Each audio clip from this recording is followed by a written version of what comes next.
Hello friends, how are you. Stock market risky है। Stock market सट्टा है, जुआ है, इससे दूर रहो। अब आप कहोगे ये तो आपको पता है, इसमें नया क्या है, मैं नया क्या कह रहा हूँ। सो फ्रेंड्स, अगर आपको ये पता है, आप ये समझते हो या आप ऐसा बिलीव करते हो या नहीं करते हो, दोनों के लिए ये वीडियो बहुत ही खास होने वाला है। एंड तक बने रहिएगा, क्योंकि मैं आज बहुत सारी ऐसी बातें बताने वाला हूँ जो शायद आपको पता तो होगा, मगर शायद उस तरीके से कभी आपने सोचा नहीं होगा जो जिस तरह से आज मैं आपको बताऊंगा। So friends, stock market risky है। अगर आप ऐसा मानते हो तो चलिए मैं भी आपके साथ ऐसा मानता हूँ। कुछ देर के लिए आपसे मैं एग्री करता हूँ कि स्टॉक मार्केट रिस्की है, डेफिनेटली रिस्की है। चलिए मान लेते हैं स्टॉक मार्केट रिस्की है। अब मुझे आप बताओ, कार ड्राइव करना रिस्की है या नहीं है।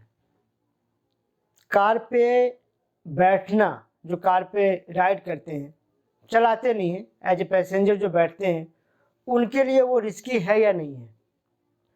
ट्रेन पे एक जगह से दूसरे जगह जाना रिस्की है या नहीं है। प्लेन पे उड़कर एक जगह से दूसरी जगह जाना रिस्की है या नहीं है।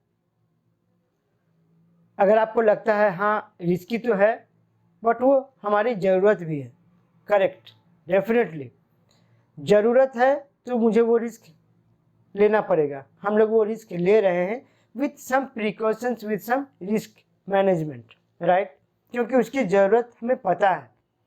पॉसिबल नहीं है यहाँ से दिल्ली पैदल जाना, राइट, मुझे या तो ट्रेन से जाना होगा या तो प्लेन से जाना होगा, इरिस्पेक्टिव ऑफ अगर वहाँ रिस्क है या नहीं है। अगर मुझे लगता है रिस्क है तभी मैं जाऊँगा, और नहीं लगता है तब भी मैं जाऊँगा। तो रिस्क तो है डेफिनेटली, मुझे इतना डिटेल बताने की ज़रूरत नहीं कि क्या रिस्क है।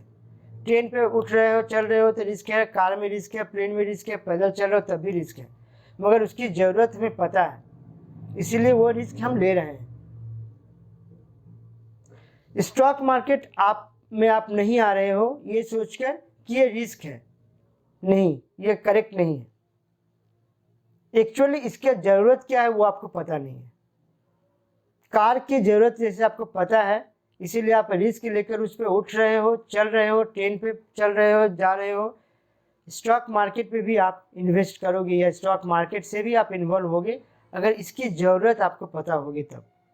आज इसी ज़रूरत में मैं बात करने वाला हूँ, क्योंकि ये बहुत ही इंपॉर्टेंट है। Please don't skip this video, क्योंकि एंड तक आपको पता चलेगा कि मैं क्या बोलना चाह रहा हूँ और ये आपके लिए कितना इंपॉर्टेंट है ये बात। आज अनफॉर्चुनेटली इंडिया में एक्टिव इन्वेस्टर 3% है। 140 करोड़ की पॉपुलेशन में एक्टिव इन्वेस्टर इन्वेस्टर 3% है, और एक्टिव इन्वेस्टर 0.80% है, जो कि लगभग 1.2 करोड़ के आसपास होगा। अभी आप स्क्रीन पर देख पा रहे हो जो मैं कह रहा हूँ, ये मैं खुद का मेरा बनाया हुआ डेटा नहीं है, सोर्स भी मैं यहाँ पर मेंशन किया हुआ आप देख सकते हो। तो 140 करोड़ के पॉपुलेशन में एक्टिव इन्वेस्टर है 0.80। वहीं पे यूएसए में 33 करोड़ के पॉपुलेशन में इन्वेस्टर है 55%। ऐसा क्यों है? क्योंकि वहाँ के लोगों को स्टॉक मार्केट की ज़रूरत पता है, इसीलिए अगर वो ऐसा समझते हैं कि रिस्की है फिर भी वो उसमें लगे हुए हैं। इंडिया के लोग सिर्फ ये जानते हैं कि ये रिस्की है, इसकी ज़रूरत क्यों नहीं जानते हैं, इसीलिए इससे दूर है, और लॉजिक ये देते हैं कि मुझे ज़रूरत नहीं है भाई, ये बहुत रिस्क है, और हर दिन वो रिस्क ले रहे हैं अपने लाइफ में, राइट। क्यों ले रहे हैं? क्योंकि जो रिस्क ले रहे हैं उसकी ज़रूरत उन्हें पता है। तो स्टॉक मार्केट की ज़रूरत क्या है? अगर कोई कहेगा मुझसे कि मैं स्टॉक मार्केट में क्यों आऊँ, मैं तो एफडी में इन्वेस्ट कर रहा हूँ, वहाँ से मुझे रिटर्न फिक्स मिल रहा है, तो मैं यहाँ रिस्क क्यों लूँ? उन लोगों के लिए वीडियो खास है, सभी के लिए खास है। आप ध्यान से सुनिएगा मैं क्या कहना चाह रहा हूँ। आज के डेट में आपका जो फिनेंशियल स्टेटस है, वहाँ से या तो आप धीरे धीरे अमीर हो रहे हो या तो धीरे धीरे गरीब हो रहे हो। Do you agree with me? चलो, एग्री करने की ज़रूरत नहीं है, थोड़ा देर के बाद आप एग्री करोगे। तो मैं क्या कह रहा था, आज के डेट में आपका जो फिनेंशियल स्टेटस है वहाँ से आप धीरे धीरे या तो अमीर हो रहे हो या तो गरीब हो रहे हो। एक दिन में कोई अमीर या एक दिन में कोई गरीब नहीं होता है। Don't take the exceptional case कि किसी का 5 करोड़ का लॉटरी लग गया। हम मिडिल क्लास फैमिली की बात कर रहे हैं, मीडियोकर की बात कर रहे हैं। तो क्या कह रहे थे कि एक दिन में कोई अमीर या एक दिन में कोई गरीब नहीं होता, वो धीरे धीरे होता है। आप कैसे जानोगे कि आप अमीर हो रहे हो या गरीब हो रहे हो? सिंपल सा फॉर्मूला है, आप अभी इसी वक्त बैठ के कैलकुलेट करके आप अपने आप को एनालिसिस कर सकते हो कि आप अमीर हो रहे हो या गरीब हो रहे हो। इन्फ्लेशन रेट, इसका नाम तो आप लोगों ने सुना होगा, राइट? महंगाई दर। महंगाई दर होता क्या है? लास्ट ईयर में आज के डेट में आपने जो सामान 100 में खरीदा था, आज के डेट में वो सामान आपको 100 में हरगिज़ नहीं मिलेगा, वो आपको 107 या 8 या 9 में मिलेगा। करंट इंडिया का इन्फ्लेशन रेट ऑलमोस्ट 7 के आसपास है। राउंड फिगर में मैंने 7 पकड़ा है। मतलब क्या कि लास्ट ईयर का 100 का सामान अभी जाकर आपको 107 में मिलेगा। ऑन एन एवरेज 7% है। तो लास्ट ईयर का जो आपका इनकम था आज के डेट में, अगर वहाँ से वो इनकम, वो सैलरी हो या किसी बिजनेस से हो, वो इनकम अगर 7% से ऊपर का इनकम नहीं बढ़ा है, 7% ही है, तो आप ना तो अमीर हुए हो ना तो गरीब हुए हो। मगर आपका जो इनकम है वो 7% से कम इंक्रीमेंट हुआ इस साल, तो आप गरीब हुए हो कंपेयर टू लास्ट ईयर। और 7% अगर ऊपर हुआ है तो आप अमीर हुए हो। नंबर 1 पॉइंट अभी खत्म नहीं हुआ, होल्ड।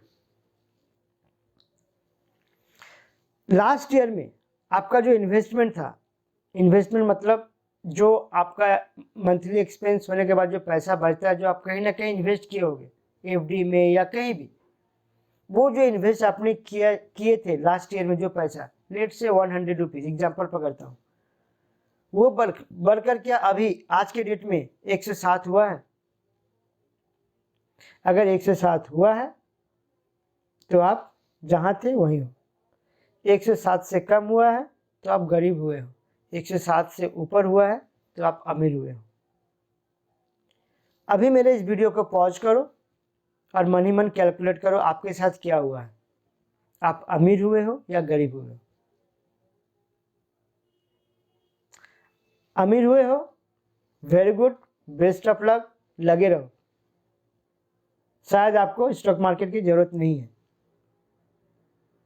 मगर अगर आप एग्जैक्ट जहाँ थे वहीं हो या नीचे गरीब हुए हो, इसका सिर्फ एक ही रीज़न है कि आपको स्टॉक मार्केट का इम्पोर्टेंस पता नहीं है, इसकी क्यों ज़रूरत है वो पता नहीं है, इसीलिए ऐसा हो रहा है आपके साथ।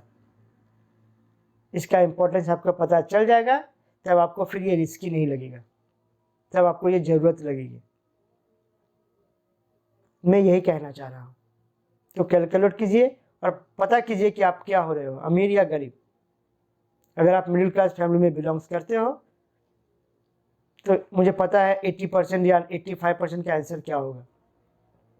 अब आप लोगों में कुछ लोग कह रहे होंगे कि मैं तो एफडी में इन्वेस्ट करता हूँ, एफडी करता हूँ, तो क्या जो भी कुछ करो, एफडी में रख के आप इन्फ्लेशन रेट को बीट नहीं कर पाओगे, क्योंकि एफडी का जो इंटरेस्ट रेट होता है वो ऑलवेज इन्फ्लेशन रेट से नीचे होता है। अगर एफडी में आपको 10% मिल रहा है तो आप मार्केट में गूगल में सर्च कीजिए, उस वक्त इन्फ्लेशन रेट 12% होगा। आज का डेट में इन्फ्लेशन रेट 7% है, मतलब आपको आज के डेट में एफडी में 5 या 6% मिलेगा। 7% से ऊपर सोचिए भी मत। तो अगर आप एफडी में इन्वेस्ट कर रहे हो तो आप गरीब हो रहे हो।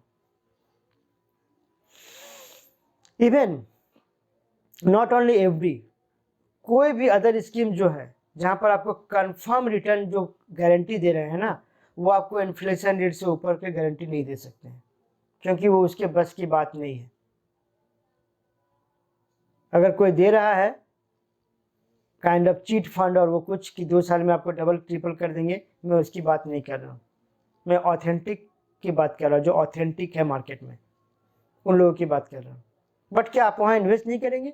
ऐसा मैं नहीं कर रहा हूँ। अगर आप मेरे प्रीवियस वीडियो को देखेंगे, लास्ट ही वीडियो में मैंने कहा था कि आपकी सैलरी इनकम के अनुसार आप कहाँ कहाँ इन्वेस्ट करेंगे। वहाँ पर मैंने क्लियरली कहा था कि कुछ पैसा आप वहाँ रखिए जहाँ पर आपको कन्फर्म रिटर्न मिल रहा है, कोई प्रॉब्लम नहीं है। बट वो इनफ नहीं है, वो काफ़ी नहीं है कि वो कर दिए हो गया। मेरे जो मंथली एक्सपेंस के बाद मेरा 100 रुपीज़ बचा, मैंने FD कर दिया, LIC कर दिया, PPF कर दिया, VPF कर दिया। नो, उससे आप अमीर तो नहीं होगे, जहाँ थे वहाँ भी नहीं रहोगे, गरीब होगे 100%। तो क्या करना पड़ेगा? सिंपल सी बात है, थोड़ा सा रिस्क लेना पड़ेगा। अगर आपको लगता है कि स्टॉक मार्केट रिस्की है तब। फिलहाल मैं आपके साथ एग्री कर रहा हूँ, मैं भी मानता हूँ कि स्टॉक मार्केट रिस्की है, और म्यूचुअल फंड के ऐड में भी आता है कि subject to market risk, right. तो मान के चलिए हाँ रिस्क है, मगर ये ज़रूरत है, ठीक उतने ही ज़रूरत है जितना ज़रूरत आपको कार में बैठना, ट्रेन पे बैठना और प्लेन पे उड़ना है। वहाँ तो जान का रिस्क है, यहाँ जान का रिस्क नहीं है, मगर ये ज़रूरत है, इसीलिए आपको करना है। आपको मतलब करना है, मतलब आप सोचिए, मैं नहीं कह रहा हूँ। अगर आपको भी लगता है कि मैं जो कह रहा हूँ वो ठीक है, सही है, कुछ अच्छी बात मैं बता रहा हूँ, जो लगता है कि आपको लग रहा है कि हाँ ये सच है, तो आपको ये करना पड़ेगा। ये आज के डेट की डिमांड है। तो मैं लास्ट यही बात कहूँगा कि सोचकर, समझकर, सीखकर इन्वेस्ट कर। नॉट ओनली म्यूचुअल फंड से ऊपर के बारे में भी सोचिए।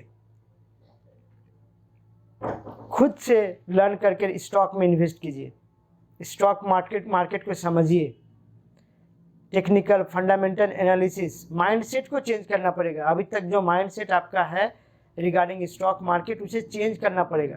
थोड़ा सा ओपन माइंड होकर सोचना पड़ेगा। अब वो टाइम आ चुका है। Think on it. Thank you very much. आज के लिए ये शायद काफ़ी है। मिलते हैं नेक्स्ट वीडियो में।